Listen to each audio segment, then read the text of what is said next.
দলীয় প্রতীকে স্থানীয় সরকারের নির্বাচনের সিদ্ধান্তকে দুরভিসন্ধিমূলক বলে মন্তব্য করে সংসদে এ সংক্রান্ত বিল পাশ না করার আহ্বান জানিয়েছে বিএনপি। দলের মুখপাত্র ড আসাদুজ্জামান রিপন অভিযোগ করেন, 5 জানুয়ারির মতো একতরফা নির্বাচন করে সরকার বিদেশিদের বোঝাতে চাইছে তাদের জনসমর্থন বাড়ছে। তিনি বলেন, বিএনপিকে রাজনীতি ও নির্বাচনের মাঠ থেকে দূরে রাখতেই সরকারের এই সিদ্ধান্ত। নয়াপল্টনের কেন্দ্রীয় কার্যালয়ে এক সংবাদ সম্মেলনে বিএনপির মুখপাত্র ড আসাদুজ্জামান রিপন বলেন, দলীয় প্রতীকে স্থানীয় সরকার নির্বাচনের সিদ্ধান্ত সমাজে বিভাজন আরো বাড়বে। নিরপেক্ষ সরকারের অধীনে জাতীয় নির্বাচনের দাবি পাশ কাটাতেই এই সিদ্ধান্ত নেওয়া হয়েছে। দলীয় প্রতীকে স্থানীয় নির্বাচনের কোনো আইন পাশ কিংবা কোনো অধ্যাদেশ জারি না করতে সরকারের প্রতি আহ্বান জানান তিনি। বিরোধী দলের প্রতি সরকার যে জুলুম নির্যাতন অব্যাহত রেখেছে, এমনি পরিস্থিতিতে বিরোধী দলের পক্ষে এই জাতীয় নির্বাচনে অংশগ্রহণ করা সম্ভব হয়ে উঠবে না।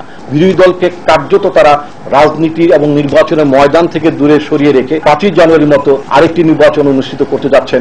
একইভাবে তারা তাদের প্রতিনিধিদেরকে তারা নির্বাচিত করে তারা বিদেশিদেরকে বোঝাতে সচেষ্ট হবেন যে তাদের সরকারের পক্ষে, তাদের দলের পক্ষে জনগণের সমর্থন রয়েছে। এটি একটি মেকি কৌশল। আমরা এই জাতীয় সরকারের যাবতীয় পরিকল্পনাকে মহা দুরভিসন্ধিমূলক বলে মনে করি। আমরা সেই পথ থেকে সরকারকে দূরে থাকার জন্য দাবি করছি। এদিকে পুলিশের গুলিতে আহত ছাত্রদল নেতা রবিউল ইসলাম নয়নকে দেখতে বিকেলে ঢাকা মেডিকেল কলেজ হাসপাতালে যান বিএনপি চেয়ারপারসন উপদেষ্টা অ্যাডভোকেট খন্দকার মাহবুব হোসেন। তিনি জানান, নয়ন সুচিকিৎসা পাচ্ছে না। 4 দিন আগে তাকে আটক করা হলেও আদালতে তোলা হয়নি। আইন শৃঙ্খলা বাহিনী দেশের মানুষের জানমাল নিরাপত্তার দায়িত্বে নিয়োজিত। সেই আইন শৃঙ্খলা বাহিনী যদি মানুষের জানমালের উপরে হুমকি হয়ে দাঁড়ায়, সেখানে আইন শৃঙ্খলা বাহিনী থাকার কোনো অর্থ হয় না। আজকে দেশের আইন শৃঙ্খলা সম্পূর্ণরূপে ভেঙে পড়েছে। দায়ী পুলিশের বিরুদ্ধে ব্যবস্থা নিতে সরকারের প্রতি আহ্বান জানান খন্দকার মাহবুব হোসেন। জাহাঙ্গীর আকন্দ, বাংলা ভিশন, ঢাকা। আইনের শাসন ও সবার জন্য সমান সুযোগ নিশ্চিত না হলে দলীয়ভাবে স্থানীয় সরকার নির্বাচনে গুণগত কোনো পরিবর্তন আসবে না মনে করেন স্থানীয় সরকার বিশেষজ্ঞ ড তোফায়েল আহমেদ। দলীয় মনোনয়ন পেতে সংঘাত সংঘর্ষ বাড়বে বলে আশঙ্কা তার। এদিকে স্থানীয় সরকার নির্বাচন দলীয়ভাবে হলে মনোনয়ন বাণিজ্যের সম্ভাবনা দেখছেন সংবিধান বিশেষজ্ঞ ড শাহদিন মালিক। দলীয় প্রভাব থাকলেও এতদিন অরাজনৈতিক ব্যানারই হয়েছে স্থানীয় সরকার নির্বাচন। রাজনৈতিক অরাজনৈতিক নির্বিশেষে প্রার্থীদের নির্দলীয়ভাবে অংশ নিতে হতো এসব নির্বাচনে। সেক্ষেত্রে দলীয় প্রতীকও ব্যবহার হতো না। তবে এখন থেকে দলীয় মনোনয়ন ও প্রতীকেই হবে স্থানীয় সরকার নির্বাচন। এতে অরাজনৈতিক ব্যক্তিদের নির্বাচনে অংশগ্রহণের সুযোগ কমে যেতে পারে বলে আশঙ্কা ড তোফায়েল আহমেদের। সন্ত্রাস, জোর জবরদস্তির যে বিষয়গুলো, এগুলো থাকলে এটা দলীয় হলেও কি নির্দলীয় হলে তাতে কিছু আসা যায় না। দলের মধ্যে গণতন্ত্রের চর্চা একদিকে, আরেকদিকে হচ্ছে দেশে আইনের শাসন প্রতিষ্ঠা করা এবং তৃণমূলে গণতন্ত্রের চর্চা করা। দলগুলো তো সেই জিনিসটা করেনি এতদিন।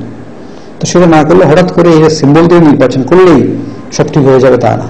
দেখতে চাইবে যে রাজনৈতিক দলগুলো আগামী নির্বাচনে আসুন, সবাই এসে নিজ নিজ প্রতীক নিয়ে নির্বাচন করুন এবং সবার জন্য সমান সুযোগ সুবিধা নিশ্চিত হোক। দলীয় মনোনয়নে অযোগ্যরা যাতে সুযোগ না পান সেদিকে দলগুলোকে নজর দেওয়ার পরামর্শ ড শাহদিন মালিকের। রাজনৈতিক দলই দেশের নির্বাহী ক্ষমতা প্রয়োগ করছে, একইভাবে ওই স্থানীয় সরকারেও এটা রাজনৈতিকভাবে হওয়া উচিত। তবে যেটা এখন আশঙ্কার যেটা খারাপ দিক যেটা হলো যে এখন এই রাজনৈতিকভাবে হওয়ার কারণে না এটার জন্য আবার মনোনয়ন বাণিজ্য শুরু হয়। রাজনৈতিক নমিনেশন দেওয়া হবে, এটা যেন স্থানীয়ভাবে এই সিদ্ধান্তটা হয়। এগুলি যদি কেন্দ্রীয়ভাবে হয় তাহলে কিন্তু এটা মানে নমিনেশন বাণিজ্য শুরু হবে, যেটা যার ফলে কিন্তু ওই যারা মানে কালো অর্থের অধিকারী বা যারা পেশি শক্তির অধিকারী তারাই কিন্তু তখন নির্বাচনে চলে আসবে। এদিকে রাজধানীর সিডাপ মিলনায়তনে এক সেমিনারে নারী নেত্রী হামিদা হোসেন বলেন, দলীয়ভাবে স্থানীয় সরকার নির্বাচন হলে তাতে দলের নিয়ন্ত্রণই প্রতিষ্ঠিত হবে। এটার সমস্যাটা কি হয় যে অনেক কন্ট্রোল, আপনাদের উপরে কন্ট্রোল আসবে উপরে থেকে। পরিবর্তন আসতে হয় দেশে, সবাইকে পরামর্শ করে সেটা করতে হয়। এতে বলা হয় 48% নারী জনপ্রতিনিধি স্থানীয় সরকার নির্বাচনে দলীয় মনোনয়ন সমর্থন করলেও 50%ই তার সমর্থন করেন না। ইমরুল কায়েস, বাংলা ভিশন, ঢাকা।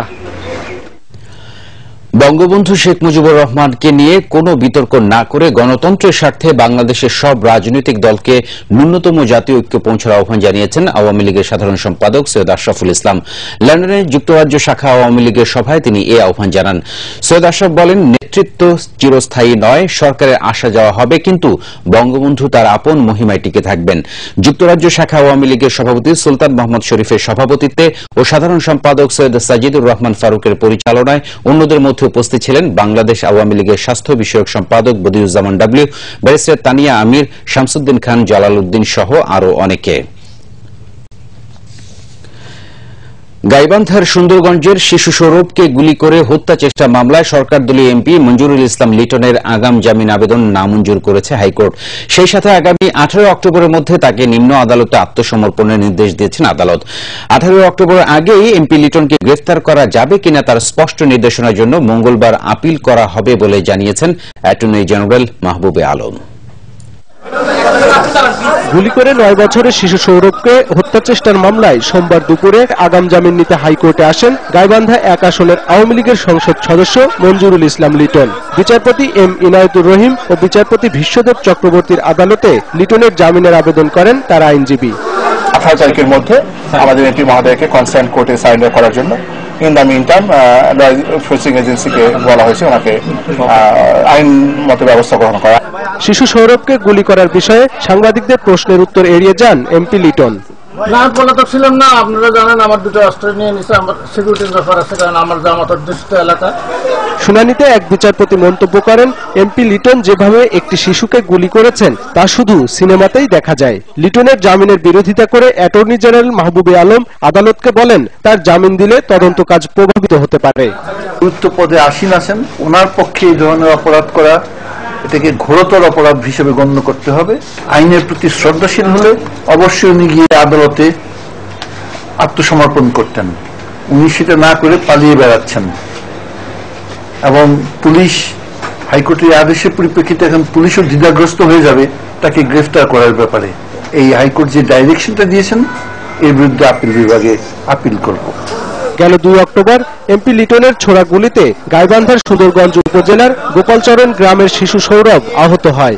এ ঘটনায় সুন্দরগঞ্জ থানায় হত্যা চেষ্টার মামলা হয় এই সংসদ সদস্যের বিরুদ্ধে। আরিফুল হক, বাংলা ভিশন, ঢাকা। জাপানি নাগরিক কুনিও হোশি খুনের ঘটনায় গ্রেফতার আতঙ্কে দিন কাটছে রংপুরের কাউনিয়ার কাঁচু আলুটারির বাসিন্দাদের। জিজ্ঞাসাবাদের জন্য আইনশৃঙ্খলা বাহিনীর পরিচয় এ পর্যন্ত যাদের ধরে নেওয়া হয়েছে তাদেরও খোঁজ মিলছে না বলে অভিযোগ স্বজনদের। তবে পুলিশ বলছে খুনিদের আইনের আওতায় আনতে যা করা দরকার তারা তাই করছেন। এদিকে এখনো হিমঘরে আছে কুনিওর মরদেহ। রংপুর প্রতিনিধি জয়নাল আবিদিনের রিপোর্ট। জাপানি নাগরিক কুনিও হোশি হত্যার 9 দিন পেরিয়ে গেছে। হত্যাকারীদের ধরতে তৎপর আইন শৃঙ্খলা বাহিনীর সদস্যরা। ভয় আর গ্রেপ্তার আতঙ্কে বাড়ি ছাড়া রংপুরের কাউনিয়ার কাচু আলুটারির অনেক পরিবার। এলাকাবাসীর অভিযোগ, সন্দেহভাজনদের আটক করা হলেও তাদের অনেকের খোঁজ মিলছে না, দেখা করতে দেয়া হচ্ছে না স্বজনদের সাথে। বুধবার রাত্রে নিয়ে গেছে, এখন 5 দিন হলো, আমরা এখনো বাপের মুখ দেখি নাই, কোনো আমাদের সন্ধানও দিতেছে না। কিভাবে আসে নাই, আমরা এখন আব্বুকে চাই। এখন আমাদের লোক ফিরি দেখ, আমরা শুধু এতটুকু আশা করি, আমরা আর কিছু চাই না। গরিব মানুষ, খবরও নাই, কোনো দেখাইতেছে না, আমরা জানিও না কোথায় আছে নাই। আপনারা যদি 1 বছর যদি খুনিকে ধরতে না পারেন, 1 বছর কি আমার ভাই কি ধরা থাকবে? এটা আমার একটা বিচার চাই। কুনিও হোশির হত্যাকাণ্ডের সুষ্ঠু তদন্তের স্বার্থে যা যা করা দরকার তাই করা হচ্ছে বলে জানিয়েছে পুলিশ। সবাই খুব আন্তরিকভাবে এই হত্যাকাণ্ডটা যাতে উদ্ঘাটিত হয় এবং আসামিরা যাতে চিহ্নিত হয়, সবাই খুব দায়িত্ব নিয়ে কাজ করছে। কুনিও হোশির শেষকৃত্য বা দাফন নিয়েও ধোঁয়াশা কাটেনি। এখনো রংপুর মেডিকেলের হিমঘরেই রাখা আছে তার মরদেহ। তারা নূরপুর কবরস্থানে মাটি দিয়ে ঢাকায় দেবে না কোথায় দেবে সেটা দেয়ার লুকাও।